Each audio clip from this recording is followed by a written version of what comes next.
Hey gang, today we're going to do some play in the style of Curtis Mayfield.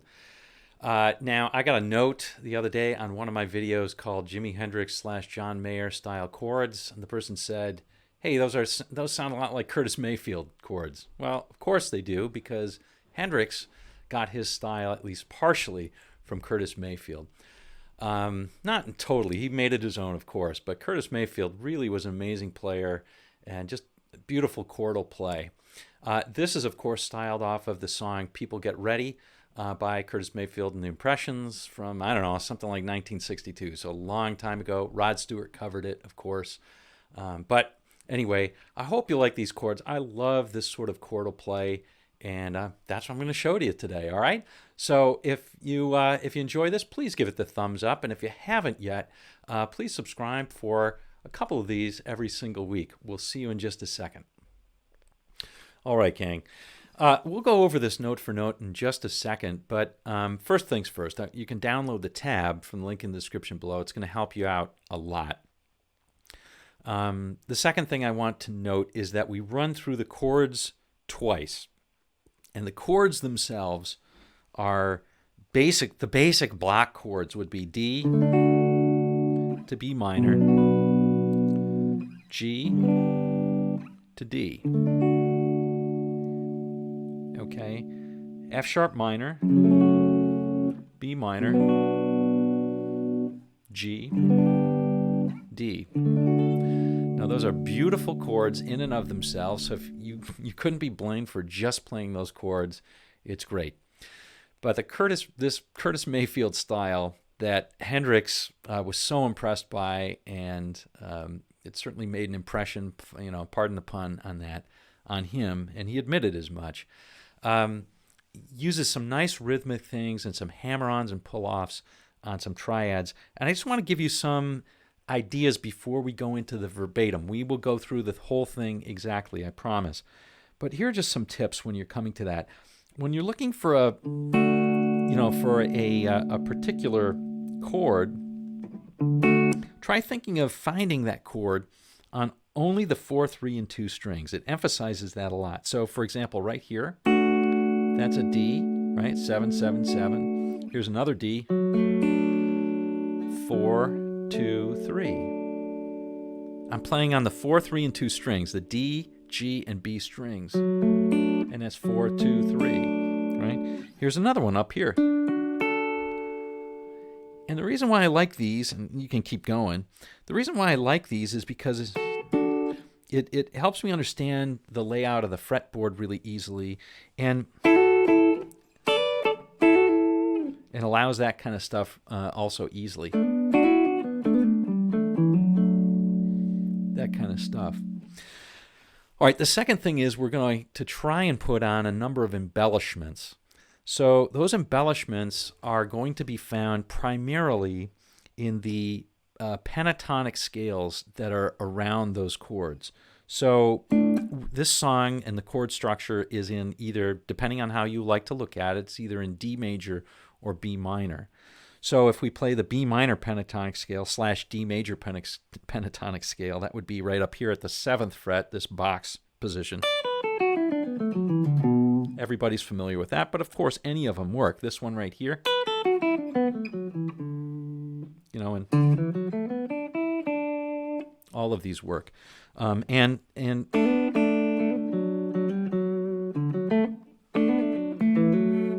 all of those hammer-ons and pull-offs on that scale are going to work. Now, I do have another video. I'll put it, where? Up here, a link up here. There we go. And that was called Hendrix and Mayer chords or something like that, where I show you how to do fourths, and that works really well too. They sound really cool, but I didn't want to put too much of that in this. I wanted to keep it rather simple and pretty. So that's it. That's just some advice on how to tackle these. Now let's go over the actual. So let me play the first time through. Okay, the first time through, like I said, we do it twice through. The first time through is actually rather simple, and the second time through has a little more embellishment or things like that. I see the sun's coming out, which is nice. Okay. Let me try that again.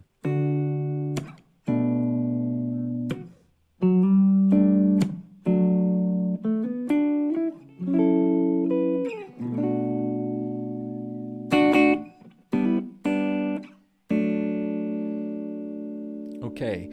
Now this one really does try to more or less stay true to the chord structure. We're just playing it kind of all over in different places on the neck. So you'll notice also I'm having the camera back a little bit, and that's to show my right hand. I'm playing pick and fingers. You could also do fingers only. I think that would sound great. Pick only maybe isn't quite as good, but it sounds fine. Whatever you want to do, I find pick and fingers the easiest for me to do, although I do like fingers only on this one as well. All right, so we're going to start here on the D with the root on the 5th, right? So just finger your normal D chord. And then we're just going to play the 5th, 3rd, and 2nd strings on that normal D chord. And now we're going to play a B minor 7th chord, okay? But now you can finger it like this and it sounds great. It's 7 on the 6th and then 7 on the 4th, 7 on the 3rd. You're deadening the 5th. That sounds fine, right? All that sounds good. I play it like this, and you'll see the second time around why I'm doing that. All right. So anyway, we're just going to do that.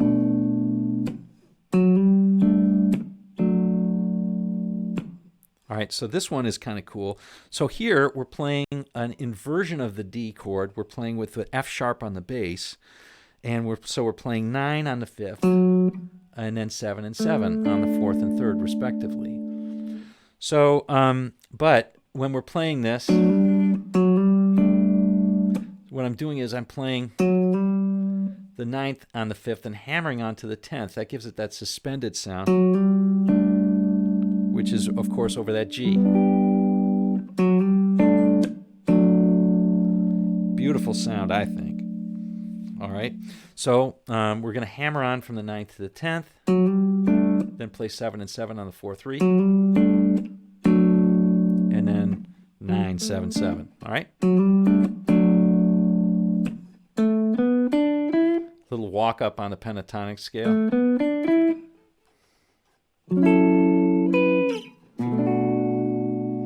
All right, so here we're playing the F sharp minor 7th, and I'm playing on the 2nd string. I'm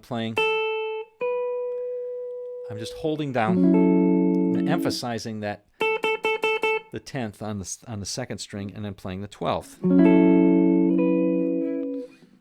Now my B minor 7, and really just stroke that lovingly, okay? Now that's just kind of a tempo spacer. Okay, here I've got my G chord now, right? You'll recognize there's the big bar G, but I'm just playing 4-3-2, and I'm hammering on the top string from 3 to 5, and then playing 3 again. And now my D inversion. That's 4, 2, 3. So that's a D with an F sharp on the bass. All right, so that's the first time through. Now, did you notice something else? I'm keeping tempo with my right hand quite often, so I'm often playing.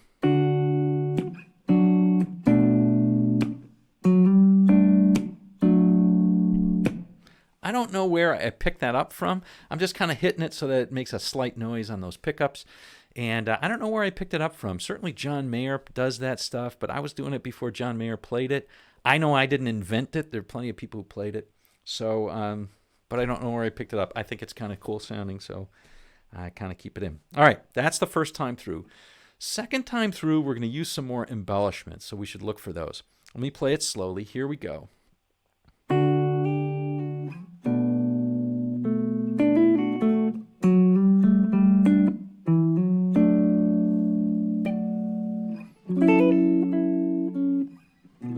Oops.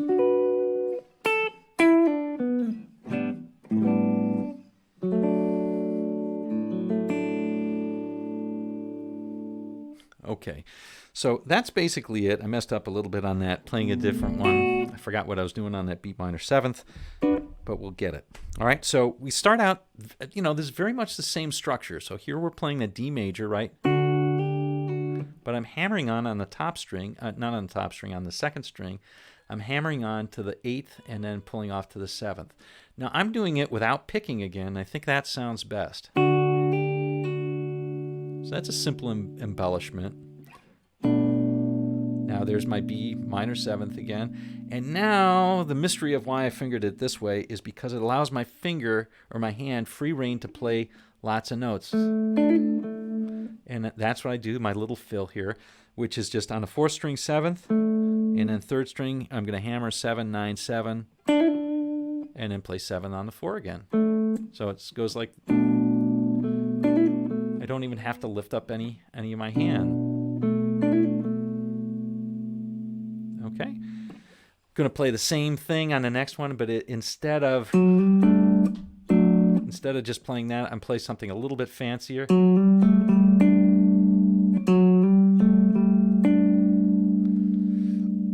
All right, so that's hammer on on the 5th string, 9 to 10, and then play 7 on the 4th, back to the 10 on the 5th, and now 7 on the 3rd. I'm sorry, 7 on the 4th, on the 4th, 10 on the 5th, and 7 on the 3rd.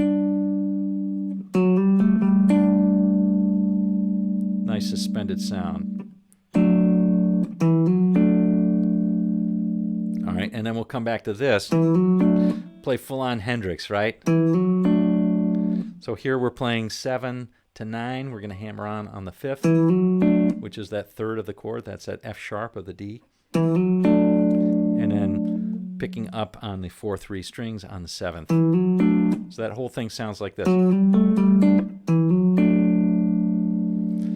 One last thing I'm going to milk out of this chord.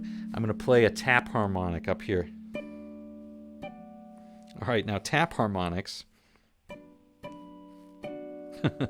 What I'm doing is I'm tapping on a whole octave up where I'm holding it down here. Now this time it doesn't matter because D is a natural harmonic as well.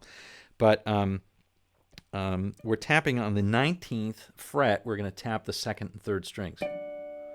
And it just gives that little harmonic. And I like that tap sound. You can try it. You know, you can, as long as you hold down the string here, 12 notes up, you can play it. Let's try it right here, for example, if you were playing that D.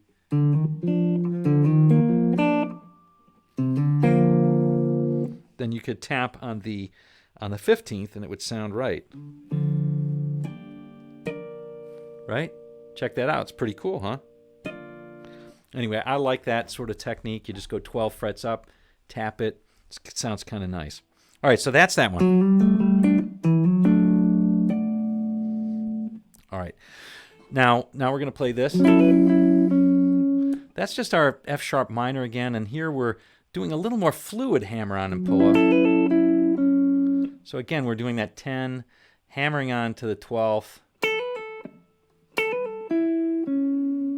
and then kind of arpeggiating down. Now, I could have gotten fancy and done it on the 1st string and the 2nd string and the 3rd string like this. And that sounds really neat too, so you should try all those extensions. They just sound really cool to play. I kept it simple and played that. All right, now we're playing this and give it lots of vibrato. What is that? Well, that's an inversion of a B minor chord. That's just a triad for B minor. All right, 12, 11, 12 on the 4, 3, and 2 strings, of course. So that's a B minor, just like this is a B minor, and this. Right? All sounds the same. That's a cool one to know, real easy to finger. And the root is on the 2nd string. That's a B right there. Okay? Now it's just a little pentatonic lick there. 10 on the 2nd. Now on the 3rd, you can smear it to the 9, pull off to the 7th, and play the 9 on the 4th. All right, so it.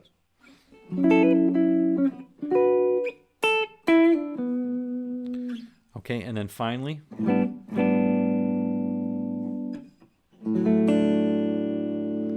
Okay, a little more lush ending than the first time, which was. This is a little more lush. More deep and full. Okay, so what are we doing there?